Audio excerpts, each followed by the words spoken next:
Mesdames et messieurs, bonjour. C'est une fois de plus, merci. La grâce de Dieu nous accompagne encore sur ce plateau. Aujourd'hui, nous avons un invité de marque, l'apôtre Jackie Benda, un éminent homme de Dieu qui est venu nous rendre visite. Bonjour, mon apôtre. Bonjour. C'est un plaisir de vous recevoir sur ce plateau. C'est une grâce imméritée, un privilège incommensurable. L'Éternel a fait grâce et nous avons reçu ce grand homme de Dieu. Nous avons pour habitude de vous balader sur le net. Dans cette autre édition d'analyse et de cryptage du net, nous la voulons spéciale parce que c'est un jour inédit, c'est un moment capital dans la vie, dans la communauté, dans la société, de manière globale. Alors, mon apôtre, nous parlons de sujets, pas de moi et pas de moi, mais un sujet très important. La société va de mal en pire, tout azimut. On a comme le sentiment que la religion ou alors la foi a quelque peu baissé. Alors, vous avez fait votre marche dans la foi chrétienne. Comment va l'œuvre de Dieu aujourd'hui? Bonjour mon frère et bonjour à tout le monde qui nous suit à ce moment. J'ai béni beaucoup le Seigneur, le plaisir est pour moi d'être parmi vous. Et pour répondre à votre question, je crois que il n'y a pas vraiment, je peux dire rien de spécial parce que tout ce qui se passe aujourd'hui, c'était prévu selon la prophétie biblique. Par les derniers temps, il y aura des moments difficiles. Et les gens qui sont avisés, les chrétiens qui sont avisés, ils comprennent que c'est normal, ce qui se passe. Il faut juste trouver maintenant des solutions, comment sortir de ce qui arrive aujourd'hui. D'accord, mon apôtre. Je vous rappelle que nous sommes en compagnie de l'apôtre Jackie Benda. C'est un éminent homme de Dieu, un apôtre, un de l'Éternel, qui a bien voulu nous rendre visite ce matin. Donc restez connectés, abonnez-vous, likez, partagez pour nous encourager. Si vous prenez l'antenne à l'instant, nous parlons d'un sujet très important. Nous allons commencer par l'importance de l'école, de la formation. En fait, je voudrais dire l'importance de l'école dans la canalisation d'un don. Parce que nous savons, mon apôtre, il y a des dons spirituels et de nos jours, ça va un peu, ça va de but en blanc comme ça, on devient homme de Dieu, prophète, pasteur. Alors, quelle est l'importance de l'école dans la formation, dans la canalisation d'un don? Bon, la question est très importante et ça mérite que nous puissions avoir des réponses, que nous puissions comprendre d'abord comment est-ce qu'on peut arriver à définir une école. Parce que dans la foi chrétienne, on voit les écoles, les théologies aujourd'hui, les écoles bibliques, il y a aussi des écoles où les gens apprennent chez d'autres personnes. C'est ce qu'on a vu dans la Bible, avant que Jésus n'arrive, il y a des chrétiens, des gens, je peux dire, des leaders qui ont appris sous d'autres leaders. Mais dans notre cas aujourd'hui, nous mettons beaucoup plus l'accent sur l'école biblique. L'école biblique, les autres parlent de l'école de théologie, il y a d'autres qui parlent des écoles du ministère. On va expliquer peut-être ça plus tard. Et une personne qui n'est pas formée n'a pas la possibilité de pouvoir canaliser le don qu'il a. Parce que dans la vie normale d'une personne, il y a le savoir-faire, il y a le savoir-vivre, il y a le savoir-être. Savoir-faire, savoir-vivre, savoir-être. Et quand quelqu'un ne sait pas comment il a un don, comment est-ce qu'il va vivre avec cela? Il faut qu'il apprenne. D'accord. S'il n'apprend pas, il pourra le gaspiller, il pourra faire de n'importe quoi. Voilà pourquoi l'école, en général, ici le parle de l'école biblique, est très très important dans la vie de celui qui est appelé à servir le Seigneur. Mais on peut avoir un talent, on peut naître avec son talent, et tout vient de Dieu, on le sait. Mais il y a une différence entre le don et le talent, parce que le don, c'est une grâce que Dieu donne. Personne ne peut revendiquer un don. Le talent, on est avec le talent, mais même avec le talent, quelque part, on doit apprendre. On peut avoir un talent, mais si on n'est pas canalisé, quelqu'un peut avoir un talent, il joue au football, mais pourquoi il va à l'école de football? C'est pour être canalisé. Parce que sur le terrain où il va jouer le football, il y aura des arbitres, il y a des entraîneurs, il y a des collègues même. Si tu n'apprends pas dans ton talent, tu peux te retrouver en train de faire le football au quartier, tu n'iras pas loin. Donc, tout ce qu'on peut avoir, talent, on doit apprendre, et les dons, surtout les dons, parce que les dons, nous les recevons de la part de Dieu. Personne ne peut dire que j'ai un don, ou que j'ai mon don, d'abord, ce n'est pas votre don. C'est Dieu qui le donne. Voilà pourquoi nous sommes appelés à être d'être formés. Dans la formation, nous avons l'équipement. Dans la formation, nous avons l'information. On peut avoir un don et puis on n'est pas informé. Il faut que nous puissions être informés. Je prends l'exemple du prophète Samuel. La Bible dit dans 1 Samuel chapitre 3, si nous pouvons le lire rapidement. D'accord. La Bible dit dans 1 Samuel chapitre 3, verset 1, on dit ceci: le jeune Samuel était au service de l'Éternel. La Bible ajoute devant Élie. Il était au service de l'Éternel, devant Élie, et la parole de l'Éternel était rare en ces temps-là. Les visions n'étaient pas fréquentes. Samuel était au service de l'Éternel, mais devant Élie. Alors, si nous regardons la suite, donc Élie l'équipait, Élie l'informait. Et dans la suite de ces passages que beaucoup de gens connaissent, là où il dit, le Seigneur vient par là, ça appelle Samuel, ami, Samuel, il va vers Élie. Ça c'est tout notre enseignement, 2 fois, 3 fois. Et il va lui dire, si tu entends encore la voix, ça c'est l'information. Élie le formait, l'équipait. Il était au service, il venait devant Élie chaque jour. Voilà comment tu dois faire. Mais le jour-là, il avait besoin d'une information.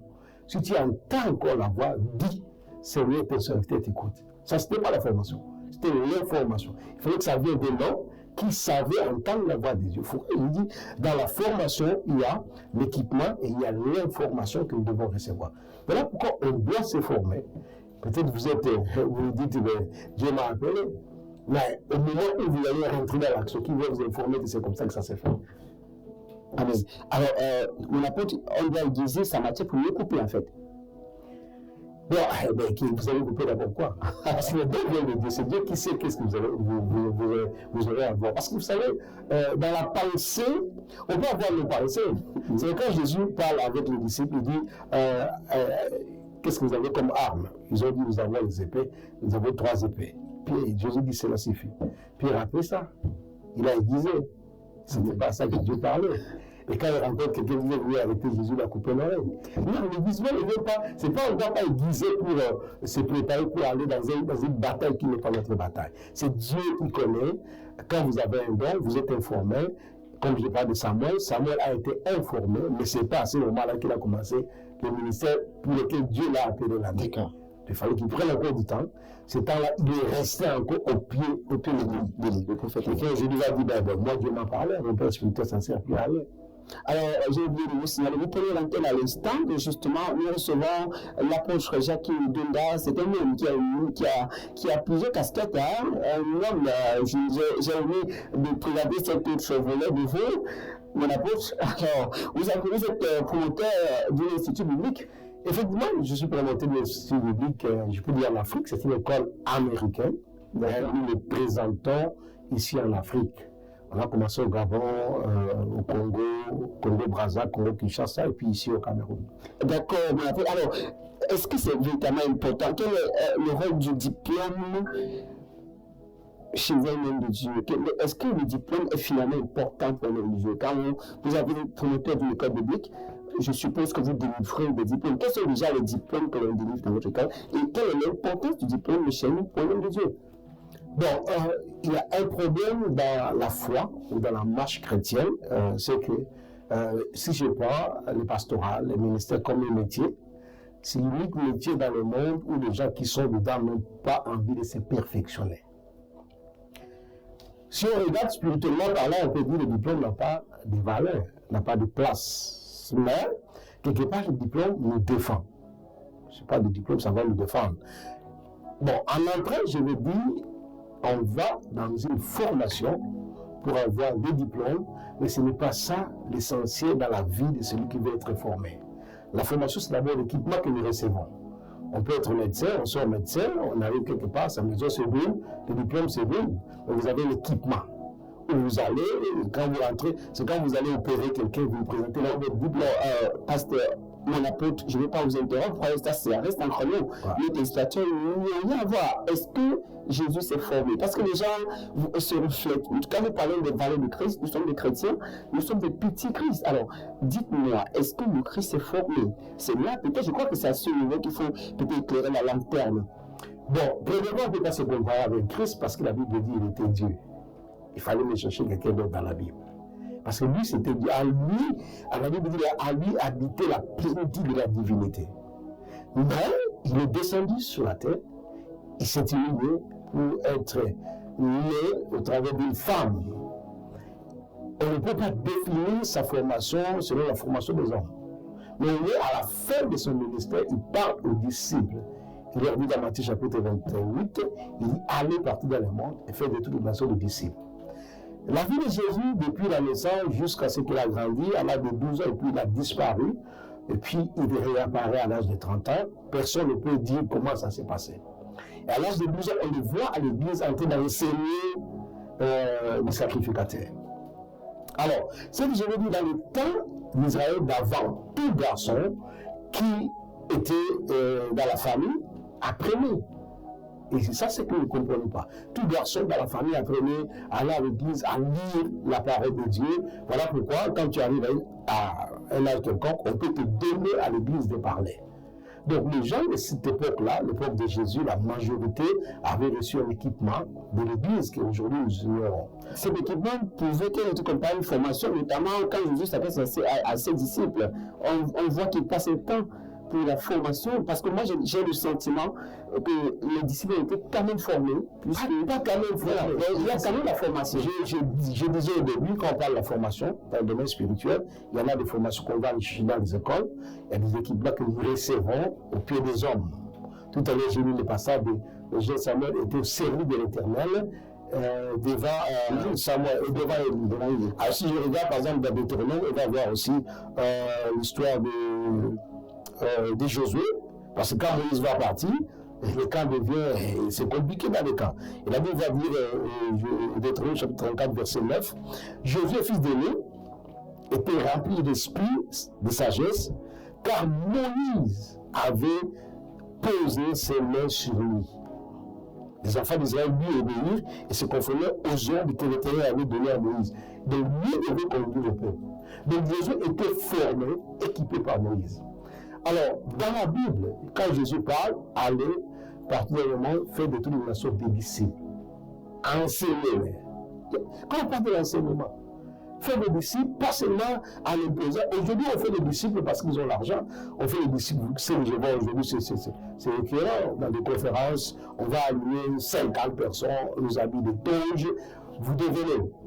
Et la Bible dit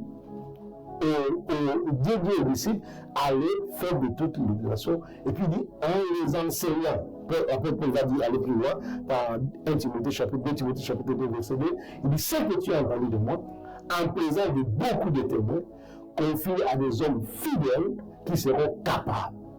D'abord la fidélité et puis la capacité. Voilà pourquoi je parle de savoir-vivre et savoir-être, en plus savoir-faire. Donc, tous ceux qui ont travaillé dans la Bible, en dehors des hommes spéciaux, on peut dire Moïse, on peut parler d'Élie, on peut parler de Noé, que Dieu appelle, on peut parler de Père Abraham, mais tous les autres ont été formés au pied des hommes. Amen. Donc, maintenant, à notre époque, on a la facilité d'être formé par les écoles que les gens ont établies. Paul était formé. La Bible parle de Paul théologien. Vous savez, aujourd'hui, c'est un faux débat que les gens ignorants amènent peut-être dans les réseaux sociaux. La théologie, c'est démoniaque, les écoles de il n'y a pas Dieu. Ça, c'est un faux débat. C'est les gens qui sont des paresseux qui ne veulent pas apprendre. Parce que tout est démoniaque. Même la télé, c'est démoniaque. Mais pourquoi ils sont là? Pourquoi ils sont dans Facebook pour dire l'école biblique, c'est démoniaque? Quittez d'abord Facebook, rentrez dans vos maisons et restez là-dedans parce que là, Dieu est dedans. Donc, les gens doivent se former. Comme je disais, c'est nous que les chrétiens qui ne comprennent pas, surtout ceux qui sont appelés, qu'ils ont besoin d'être équipés. Au cas contraire, vous serez où? Pensez que vous serez en train de faire. Alors, le diplôme, c'est important parce que c'est un titre qu'on vous donne après votre formation, vous n'avez pas acheté. Et désolé, quand on arrive de là au point où vous voulez vous présenter devant les autorités, ils vont voir au travers de cela. À moins que votre école était une école missionnaire, une école de derrière. J'ai un exemple. J'étais au Gabon, il y a un frère qui s'est formé dans notre école, et puis après, il a été consacré. Il y en a après, il y a eu 6 scission dans l'église. La plus grande, ils sont partis. La majorité sont partis. Lui, il a continué.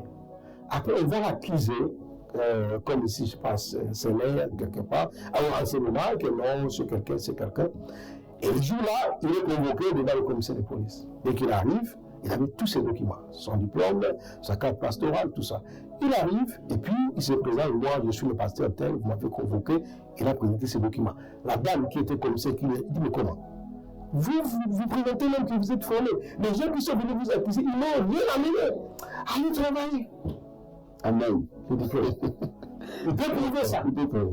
Les gens sont venus juste avec la bouche. C'est très important. C'est important. C'est très important. Les autorités sont là pour diriger certaines choses, pour nous amener à être en règle aussi, non seulement avec l'État, mais aussi avec les hommes. De l'importance donc de l'implication de nos autorités dans la régulation de l'Église aujourd'hui. Mesdames et messieurs, vous prenez l'antenne à l'instant. Nous sommes toujours en compagnie de l'apôtre Jackie Benda, un éminent homme de Dieu, un de l'Éternel. C'est une grâce particulière pour notre chaîne aujourd'hui. C'est une fierté totale. C'est avec beaucoup d'émotion que nous enregistrons cette édition en ce jour mémorable. Nous recevons donc l'apôtre Jackie Benda qui est venu nous parler de l'importance de l'école biblique de nos jours. C'est le promoteur d'une école, d'un institut biblique ici à Yaoundé. Vous désirez vous faire former, c'est le moment de prendre la décision. Vous êtes homme de Dieu, tout simplement, vous avez soif de l'éternel, vous voulez comprendre Dieu, parce qu'on peut connaître Dieu sans le comprendre, mon apôtre. Ça, vous le savez aussi. Ce n'est plus un secret. Donc, de l'urgence pour toutes nos populations, pour la société, de comprendre la valeur, les valeurs, la foi, de rester dans la foi chrétienne en particulier, et surtout de se renseigner pour retrouver rapidement votre institut biblique qui est situé ici à Yaoundé. Est-ce que vous pouvez nous parler un peu de la spécificité de cette œuvre chrétienne que vous apportez? Comme je disais, nous représentons l'école américaine. Donc, c'est une école qui est basée à Atlanta, aux États-Unis. Et nous sommes déjà au Gabon, à Port-Gentil, à Libreville, à Brazzaville, à Kinshasa, à Bumbashi.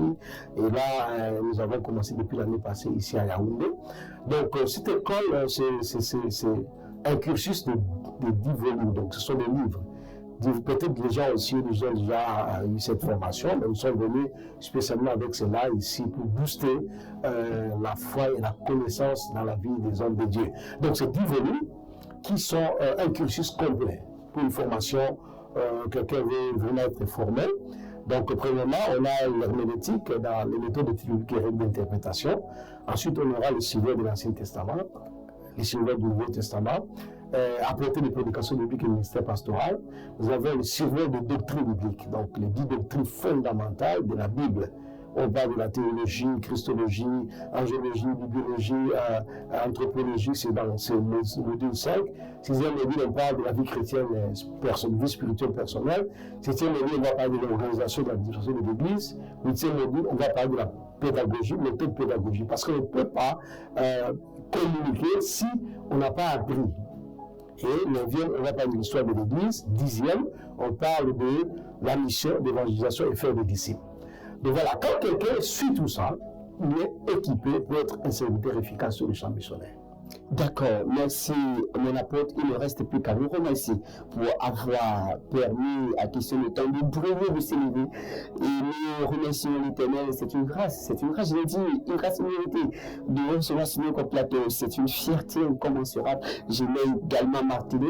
Il ne reste plus donc à vous dire au revoir. C'était en présence de l'apôtre Jackie Benda. Il reviendra certainement sur ce plateau, chers téléspectateurs. Veuillez bien sûr vous abonner, liker, partagez, dites aux voisins qu'il y a du bon sur cette chaîne parce que c'est la chaîne dédiée à l'Éternel, c'est pour la gloire de Dieu.